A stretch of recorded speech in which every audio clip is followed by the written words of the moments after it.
Oke, yang bikin judul ini siapa Mas? Siapa yang menciptakan judul ini? Soalnya aku seneng banget. Bersama-sama. Madura kan? Anda orang Madura bukan? Oh Bengkulu kok bersama-sama. Kok orang Madura? Ini bersama-sama. Orang Madura itu pokoknya salah tingkah kalau sudah ada dua kata sama Mas. Turunto jadi runto jadi turunto gitu.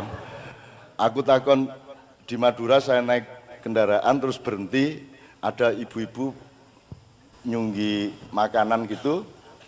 Terus aku takon, Bu, guluk-guluk di mana, Bu? Tidak tahu saya. Guluk-guluk tidak tahu saya. Begitu, Bu, ya nggih Bu, terima kasih. Terus begitu dia jalan 5 langkah balik. Lu gulu. Nek lu gulu paham, nek gulu-gulu gak paham. Itu soal cengkok ya, soal nuansa, soal dzok ya dalam bahasa Arab gitu. Oke ya. Oke. Jadi bikin bareng ya, Dik ya. Oke. Saya tanya, kok pakai Nusantara, kok enggak pakai Indonesia?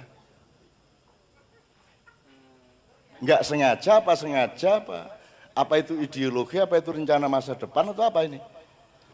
Kok kebudayaan Nusantara kok enggak Indonesia, kamu enggak ngakuin Indonesia apa bagaimana? Atau sekedar istilah? Anda boleh menjawab meskipun tidak saya tanya, Anda langsung ngomongin. Jangan terlalu merenung di Indonesia. Selak pecah Golkar, ini loh pecah Golkar ini. Karena Anda terlalu banyak merenung itu apa?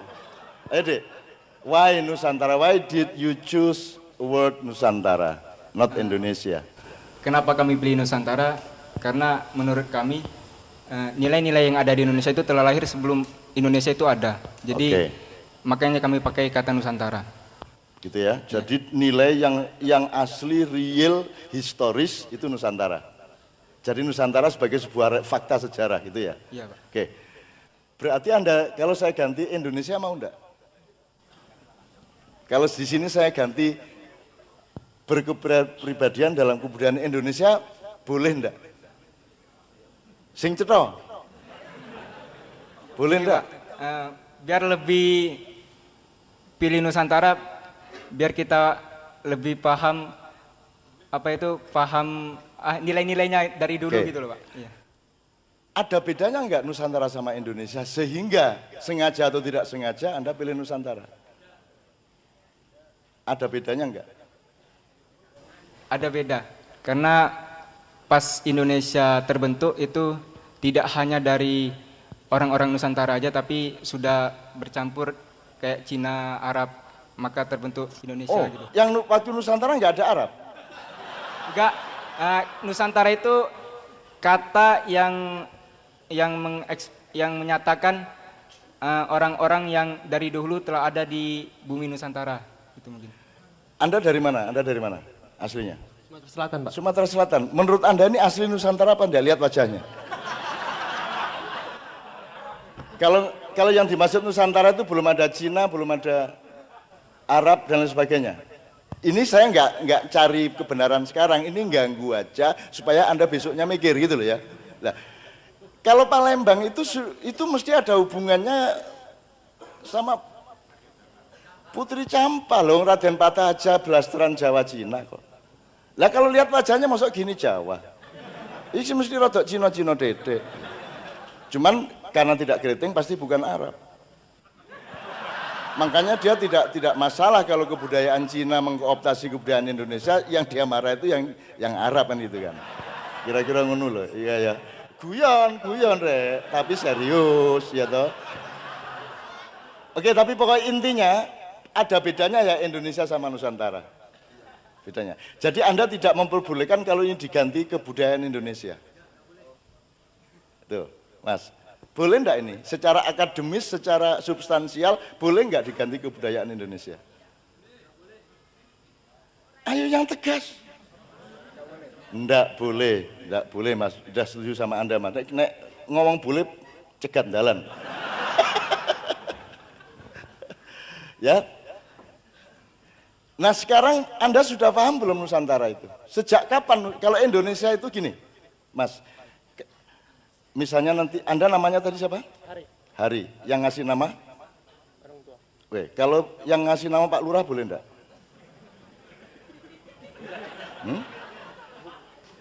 Yang punya hak ngasih nama Anda siapa? Sebenarnya semuanya punya hak. Punya hak. Si to mikrofon ini tak dol loh ini caranya.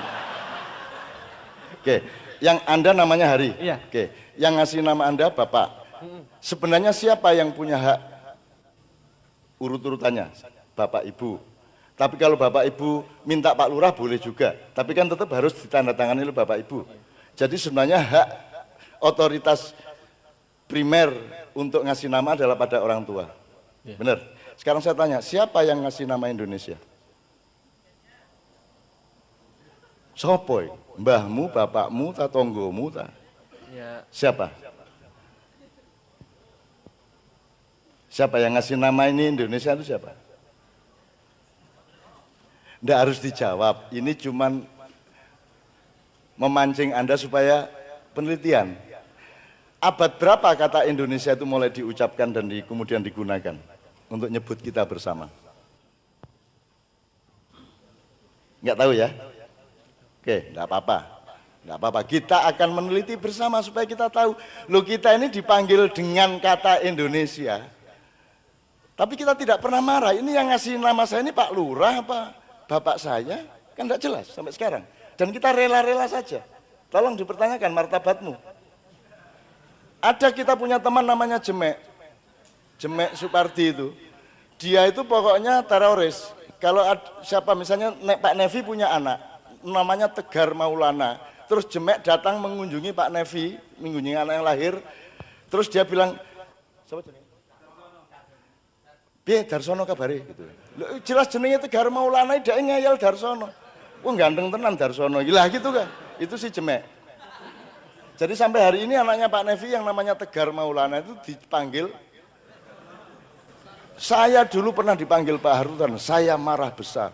Anda tahu zaman Orba, saya marah besar dipanggil Pak Harto, enak aja. Nama saya Ainun kok dipanggil Pak Harto. Jelas ya Mas? Anda harus waspada sama kata-kata.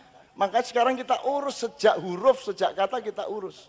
Kalau memang Nusantara jelas pertimbangannya, kalau Indonesia jelas pertimbangannya, gitu kan? Gitu ya Mas ya. Maka sekarang kita workshop sedikit. Oke Bapak sekalian, saya mohon dengan sangat kita mempelajari bareng-bareng. Kita harus punya keputusan yang tegas mengenai Indonesia dan Nusantara. Indonesia juga monggo, Nusantara juga monggo, asalkan jelas anunya, proporsinya, konteksnya, muatannya dan seterusnya. Gitu. Termasuk nanti kalau punya waktu kita akan cari yang disebut karakter atau kepribadian itu unsurnya apa saja. Ya. Supaya karena karakter ini sejak ada Dignas ngomong berbasis karakter itu yang dimaksud sebenarnya adalah moral, tok gitu. Bukan kekesatriaan, bukan jadi yang dimaksud itu moral. Oke. Nah, sekarang sebelum saya minta Poro Besan dan beberapa lagu berikutnya nanti akan saya sebut. Mas, beliau tadi ini jabatannya apa? Ketua SC Sarasehan Budaya pada malam hari ini ya? Steering Committee, saya Ya, mohon steering mikrofonnya committee. dikasih beliau. Tadi kan Anda pidato, waktu awal Anda membaca kalimat-kalimat Arab yang membuat dia agak gimana gitu. Nah, kalimatnya tadi Anda ulang dikit aja. Alhamdulillah tadi. Ya, pembuka tadi. Innal hamdalillah Innalhamdulillah. nahmaduhu wa nasta'inuhu wa nastaghfiruh wa Ya. na'udzubillahi min syururi anfusina wa min sayyiati a'malina. Terus? May yahdihillahu fala mudhillalah wa may yudlilhu fala hadiyalah. Oke, saya ambil bagian wa may yahdillah fala mudhillalah wa may yudlil fala hadiyalah. Artinya Dan barang siapa telah diberi petunjuk oleh Allah, wa may yudlilhu fala. tidak ada yang Maka bisa menyesatkannya. Tidak akan menyesatkannya. Ya. Dan barang siapa? Dan Wa may dan barang siapa yang telah disesatkan, maka tidak ada yang bisa memberi petunjuk pada dia. Oke. Menurut Anda ini unsur yang bisa Anda ambil dari kalimat ini apa? Saya kasih contoh, berarti Allah itu punya hak absolut untuk memberi petunjuk atau untuk menyesatkan, benar nggak? Dan tanpa alasan. Kita tidak punya hak menuntut Allah, kenapa kok dia diberi petunjuk kok saya tidak? Kenapa kok dia disesatkan saya tidak? Tidak ada hak pada kita. Meskipun Allah sangat rasional dan dia setia kepada sebab akibat. Tidak ada orang tiba-tiba disesatkan tanpa sebab. Jadi kalau ada peristiwa hidayah dan peristiwa penyesatan, itu harus kita lihat dia sebab apa akibat. Kan itu. Kalau dia sebab berarti tidak ada apa-apa sebelumnya. Dia memang mengawali segala sesuatunya. Tapi kalau dia akibat, orang disesatkan karena titik. Satu gitu ya Mas ya. Saya ingin menegaskan saja sama Anda dan kita bersama bahwa hidup kita ini lingkarannya di situ. Kita ini sedang disesatkan apa sedang dihidayai kan gitu. Jadi menurut Anda skala hidayah dan penyesatan, jadi Allah itu maha menyesatkan jelas ya. Coba ucapkan deh. Allah maha memberi petunjuk. Satu coba ucapkan. Allah maha memberi petunjuk. Kedua, Allah maha menyesatkan. Allah maha menyesatkan. Nah, ini banyak orang tidak berani ngomong ini.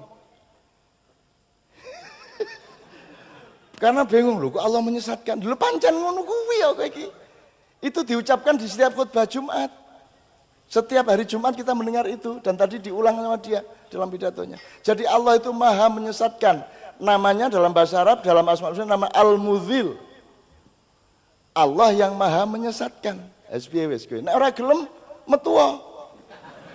Kamu jangan ikut Allah, kamu cari partai lain. Tapi juga jangan tinggal di buminya Allah, kamu cari galaksi-galaksi yang kira-kira bukan bikinan Allah. Kono modaro dhewe kono rono kono kowe. Gitu. Jadi Allah juga maha menyesatkan. Saya tanya iseng dikit saja, kan skalanya bisa seseorang, bisa sebuah keluarga, bisa sebuah masyarakat, bisa sebuah negara, bisa raja, bisa presiden, bisa lurah, bisa siapa saja. Kan berlaku universal. Menurut Anda, negara kita ini sedang diberi petunjuk oleh Allah atau sedang disesatkan?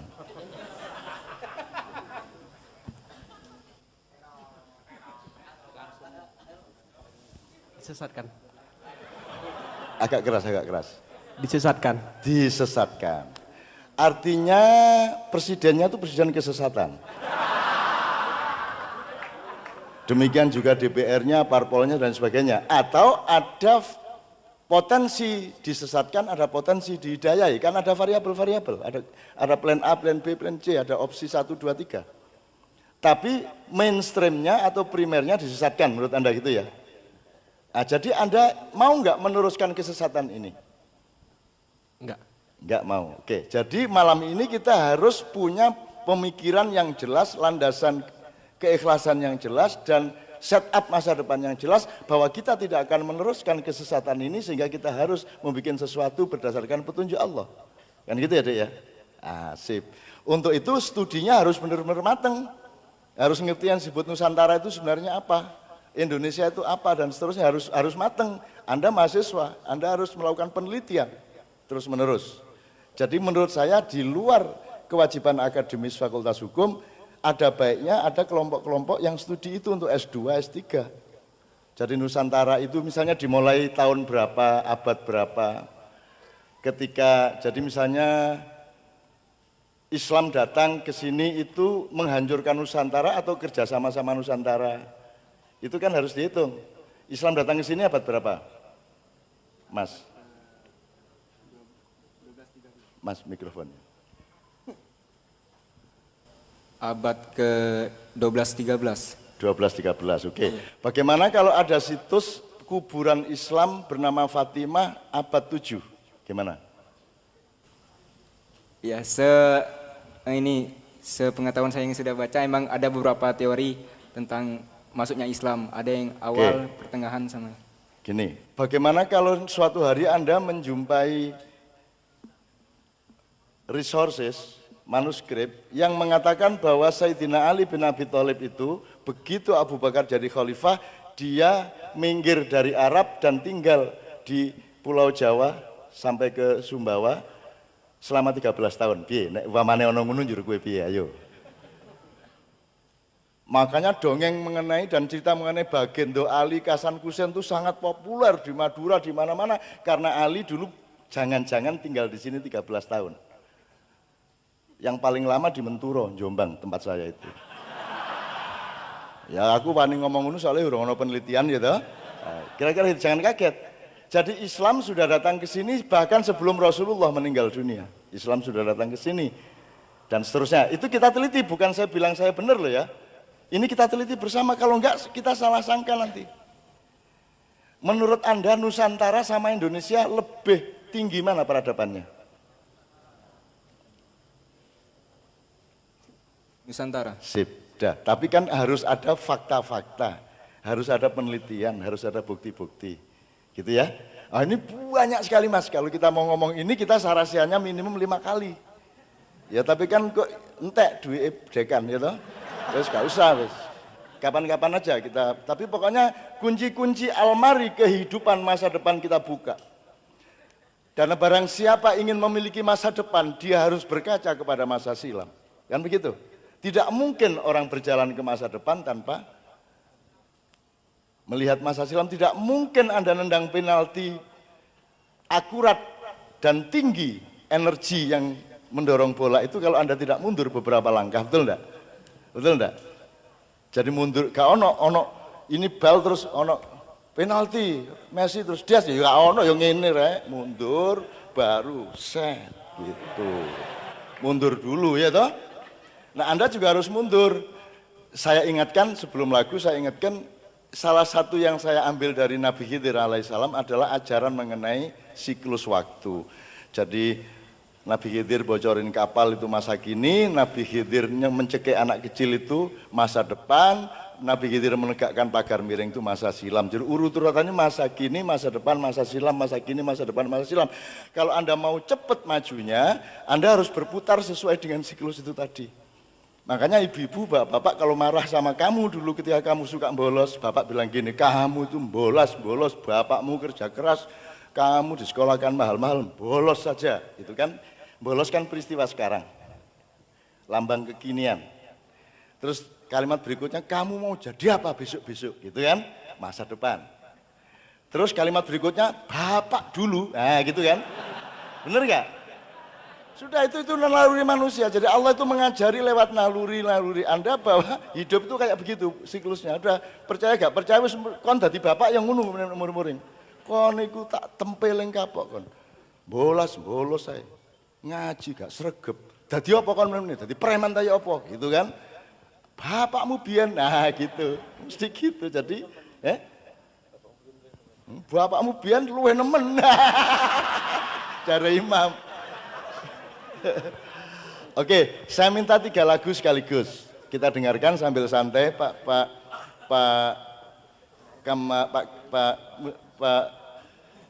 Kamal Firdaus, tolong dikasih asbak. Nanti saya numpang karena beliau ini orang yang sudah kenyang dengan yang fana.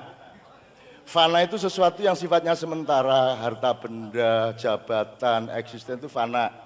Nah, beliau ini sudah bako. Bako itu tembakau, ya, tembakau. Dan orang untuk mencapai tembakau itu harus jalannya adalah khaufiyah. Khaufiyah.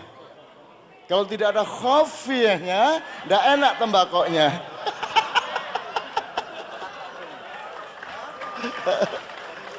Tak baleni meneh gulaane arek-arek nyenengno.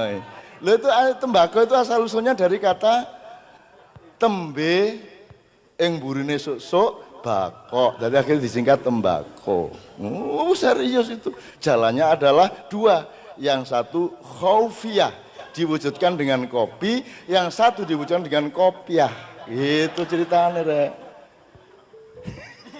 Di Palembang enggak ada begitu itu, enggak ada. Hanya di Jawa orang gila seperti itu kan itu. Opo sembarang deota adik gak karu-karuan itu. Ya, tapi kan tidak ada yang tidak gaduk, semuanya gaduk. Yang namanya tauhid itu adalah ketemunya penyatuan antar segala hal di dalam kehidupan. Dan akhirnya menyatu semuanya dengan yang maha satu, yaitu yang maha tunggal, yaitu Allah Subhanahu wa Ta'ala. Ya. Saya minta 1 poro besan, kemudian diteruskan dengan Saya minta dengerin 3 lagu karena kita ngurusin Nusantara dan Indonesia. Musik ini kita manfaatkan untuk workshop-workshop dan mengidentifikasi supaya jelas masa depan kita. Karena beliau akan memimpin 10 tahun lagi. Gitu ya. Yang pertama saya minta masing-masing mengamati, ini Anda lihat setiap bunyi nanti Anda identifikasi ini lagu Indonesia apa lagu Nusantara gitu ya. Pikirannya gitu ya, ini lagu Indonesia apa lagu Nusantara gitu. Tapi Pak Kamal dan saya agaknya tidak bisa memiliki kecerdasan tanpa tadi itu. Yuk, bismillahirrahmanirrahim. Tepuk tangan untuk Kiai Kanjeng ya. Yuk.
Mas, ini tadi lagu Indonesia apa Nusantara? Loh, ini harus mulai identifikasi yang jelas loh, supaya penduduk kita besok-besok jelas. Lagu Nusantara apa Indonesia? Nusantara ya. Kenapa kok Nusantara? Kenapa bukan Indonesia? Wes cek gak dawa-dawa timbangane mikirnya bingung. Mungkin gak ada festival lagu pop atau Indonesian Idol dengan lagu Poro Besan. Boleh enggak? Diterima enggak oleh Indonesia? Jadi kalau Indonesian Idol lagunya lagu apa? Lagu barat. Jadi Indonesia ini kamu apa bukan sebenarnya? Bukan. Kita enggak anti barat loh. Barat kita nyanyiin enggak masalah, mau barat, ayo Don. Rumangsamu. Barat juga oke, fine. No problem, ya toh.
Tolong sambil mikir ini lagu Nusantara apa Indonesia, harus diperjelas prinsip apakah kalau Nusantara itu anti